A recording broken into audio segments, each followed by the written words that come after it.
Today I'd like to share a little bit about my experience of gardening in a tropical climate compared to my experience of gardening in a more temperate climate. There's quite a few differences, and this is one of the reasons that I do like to experiment a lot with my gardening. When I first moved here, I didn't start a garden straight away. I was busy learning language and getting along in another culture and a different sort of a lifestyle, and I just kind of thought, well, I'll leave gardening till a bit later, until I've got all these other things sorted out. And it was a long time later. But now I've been gardening here at Suan Sook homestay, where we live in the north of Thailand, for 8 years, and I am still discovering the differences between tropical and temperate climate gardening, and I'd love to share some of these with you. Particularly point number 3, I found out something really interesting. So here are 5 things that I've found that are quite different between gardening here in a tropical climate and in New Zealand or any other place in the world where you have a more temperate climate. The first thing, and the most noticeable thing in some respects, is the seasons. Typically, I used to be used to 4 seasons, but we only have 3 here in Northern Thailand. We don't have the regular spring, summer, autumn, winter. We have the cool, dry season, which is kind of our winter time. We have the hot, dry season that we're in now, and we have the raining season, the wet season. And so having these 3 distinct different types of seasons and a very definite dry period where there's no rain sometimes for months, that changes the way you plan your gardening, and you have to alter the way you garden moving from a temperate climate to a tropical climate, because we just don't have the same sort of range of seasons.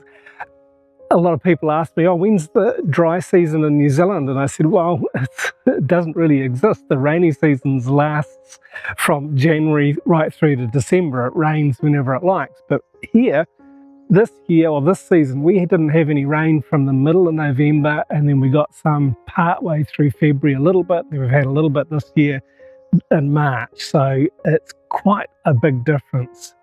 And I find during the dry season here, there's lots of blessings. The trees that flower burst in colour. There's oranges and pinks and yellows and reds all around. And it just really does lift your spirits, because most of the trees, particularly the trees in the national park and the forest areas, it's so hot, they're losing their leaves in the hot season, not in the cold season, as happens in many northern hemisphere more temperate climates.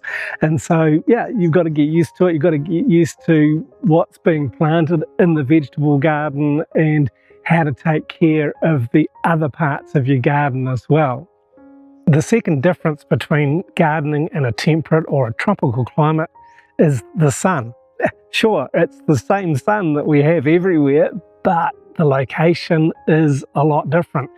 In New Zealand, in a more temperate climate, the sun was really vital. We needed it for our vegetables. We needed it so much. But here, particularly in the dry season or the hot dry season, the sun's too hot. We need the shade. We need to filter that sunlight because it's so hot. So we do that in a number of ways. We're growing gardens down here, planting gardens underneath our trees. So we've got different levels of vegetables growing underneath the fruit trees so that they can get a little bit of respite from that hot sun that is just relentless during the hot season. And it's so important just to take care of the garden. So I've got some areas where I've got some artificial shade as well that is really helping. I've got some silver beet and some spinach that I planted a little bit late, and it is getting hammered by the sun, so I've just put some shade over it.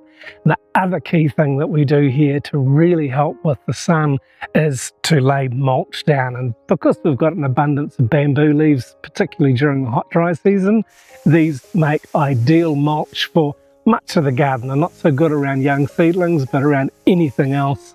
Keeping that soil covered is so important, because we also spend a lot of time watering during the hot dry season, and the mulch just helps us to retain that moisture in the ground to keep it there longer so the plants can benefit from it rather than it just evaporating into nothingness. And yeah, it's a big part of the whole system of gardening here. Mulch provides not only a moisture retention barrier, but also provides goodness for the soil. And the third difference I find gardening in a tropical climate is the fast growth of virtually everything.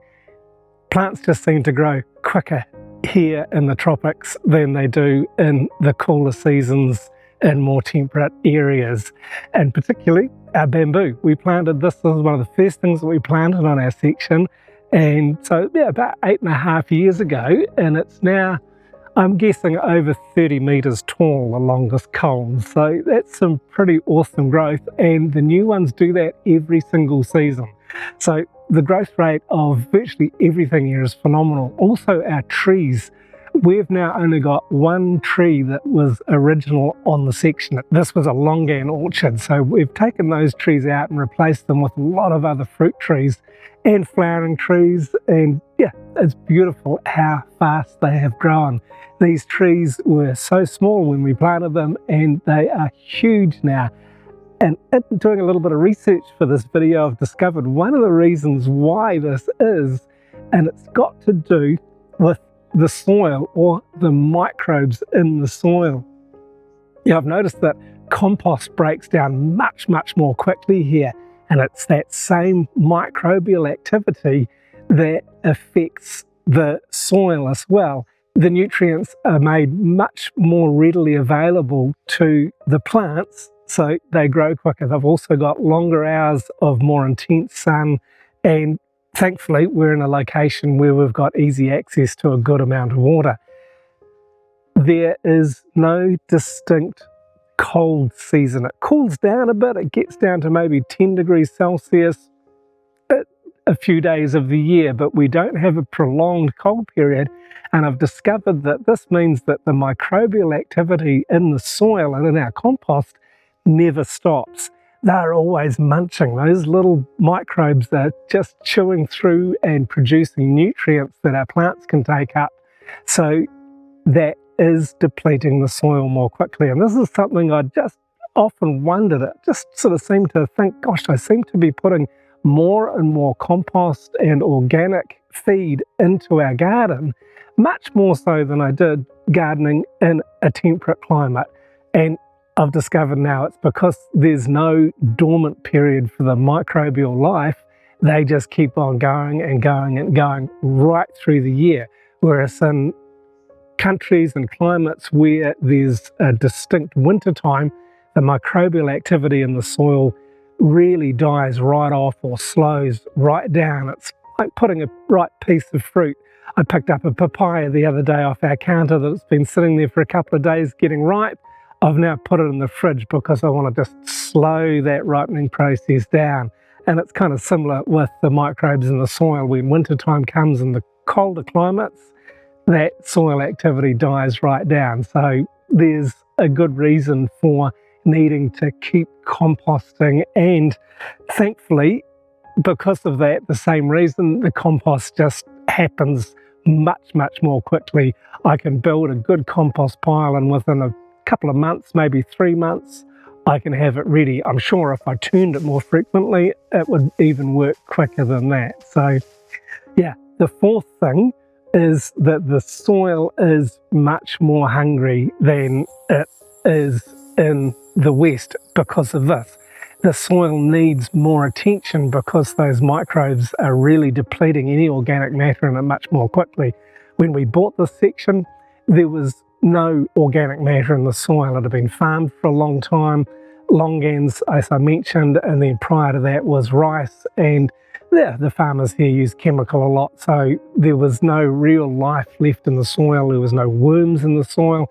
This is starting to come back as we've worked really hard to really build up our soil with good mulching, with a lot of compost, and with our organic nutrients that we add to it, things like our photosynthetic bacteria and our worm casting tea and our comfrey and tomato tea and our bat manure tea, all kinds of things like this that we put back into the soil to help bring that life back to it and keep those little microbes happy, so they keep enriching the soil and providing good nutrients for our plants to grow, because they like to grow really fast. And the last thing, the fifth thing that I find is really quite different gardening in a tropical climate compared to a temperate climate is that here I need to choose the time of day that I'm in the garden, and this is usually in the morning or in the late afternoon and evening, and this varies depending on the temperature of the day and the season that we're in.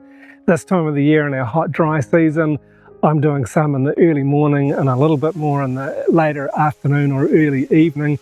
I certainly cannot be in the garden working hard all day on a Saturday or a Sunday as I used to do when I was in New Zealand.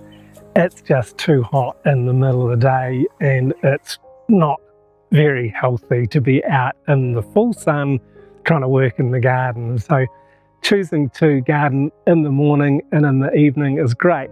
And sure, it's still pretty warm, it's pretty hot. Often I'll come in and I am drenched with sweat.